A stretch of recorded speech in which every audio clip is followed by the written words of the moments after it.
Isn't it ironic that the older we get and the more sleep we need, the more likely we are to have conditions that mean that we have trouble sleeping, whether we need to get up to go to the toilet more often, pain when we turn over in bed, things like sleep apnea, just things going on in our mind. It gets harder and harder to get a good night's sleep the older we get. And certainly when you're dealing with persistent pain and disability, a good night's sleep is gold. What can we do to control getting a good night's sleep? Certainly sleep is the single most effective thing that we can do to reset our brain and restore our body, so doesn't it become very frustrating when we just cannot get the sleep that we want? How much do we need? Well, it depends to a certain extent on how much you're used to. So some people manage perfectly well on 3 or 4 or 5 hours a night's sleep. Some people need 8 or 9 hours, and usually the younger the adult and the teenager, the more sleep that they need, and certainly the more sleep they can get. And as we get older, we probably need a little bit less. Some researchers would suggest that 7 to 9 hours is adequate for most people. But rather than focus on the amount of sleep, I want us to focus on the quality of sleep.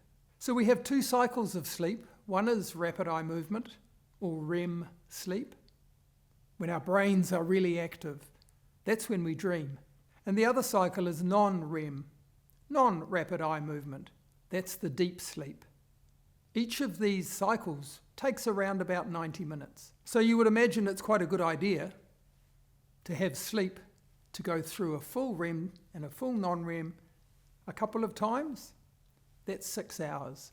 Ideally, we don't want to wake mid-cycle, whether it's non-REM or REM.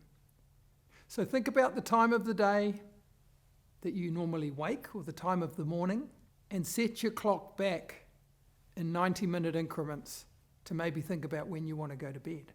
If we don't have sleep, it has a direct influence on the pain that we can manage the next day.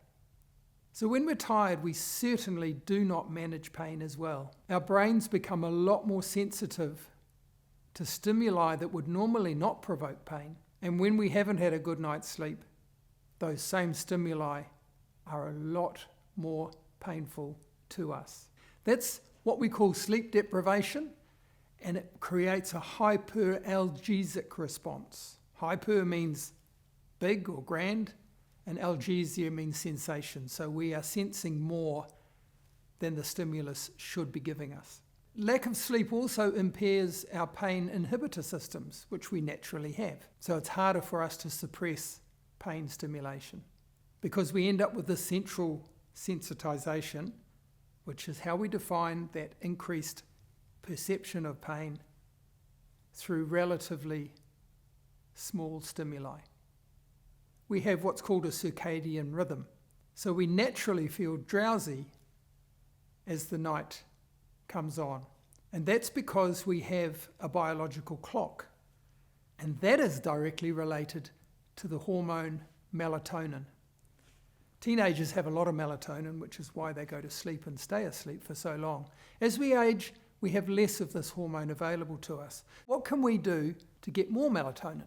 Well, the first thing we can do is stimulate its buddy, serotonin. Now, serotonin is a direct correlation to the amount of direct light that you have. Not the light that you have inside, but direct light outside. It doesn't have to be a sunny day. It can be a cloudy day, but it needs to be direct light. That stimulates your serotonin, which then will ensure that you have as much melatonin at night as possible. 20 minutes outside is enough, so scientists say. What can we do during the day other than getting that 20 minutes? Well, we can avoid napping too much. Certainly daytime naps are something that some of us do, but we shouldn't be napping after 1 p.m, and we certainly shouldn't be napping for longer than an hour. And there are a number of things that we do during the day that can actually affect our sleep. Caffeine, alcohol, exercise that is strenuous in nature rather than simple exercise close to bedtime. Blue screens. such as computer tablets, cell phones, directly inhibit your ability to get to sleep. Staying awake in bed is not ideal. We have a 15 to 20 minute rule. If you can't get to sleep within 20 minutes of going to bed, get up. Do something non-stimulating, and in 15 minutes, try again. Regular sleep patterns are important. Probably more important to modulate the time you get out of bed and make that consistent rather than the time you go to bed. After all, life sometimes gets in the way in the evenings.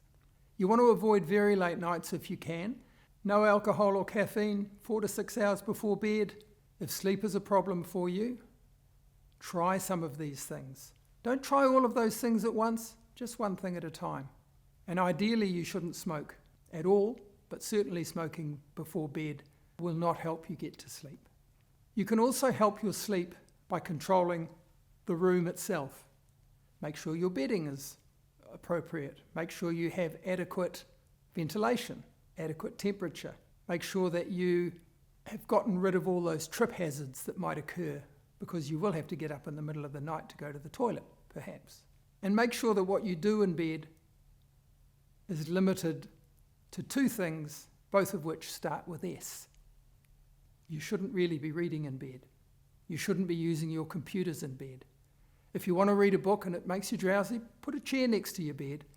Get out of bed, read your book until you're drowsy, put the book down and go to bed. Make sure your routine prior to going to bed is consistent, and that will help you in terms of getting a good night's sleep. Leave your worries behind. Maybe write them down, things to do the next day so that they're not moving around in your mind. Think about good sleep positions. You may need a pillow between your knees, under your shoulder, a change of sheets. Perhaps slippery sheets aren't beneficial. You might need heavier cotton sheets. Perhaps the duvet is too heavy for your knees or your ankles. Think about your bedding. Sleep is one of the most important things you can do to reset your body for the next day. If sleep is a struggle for you, hopefully you've got some strategies that you can control to help you get a better night's sleep. Best of luck.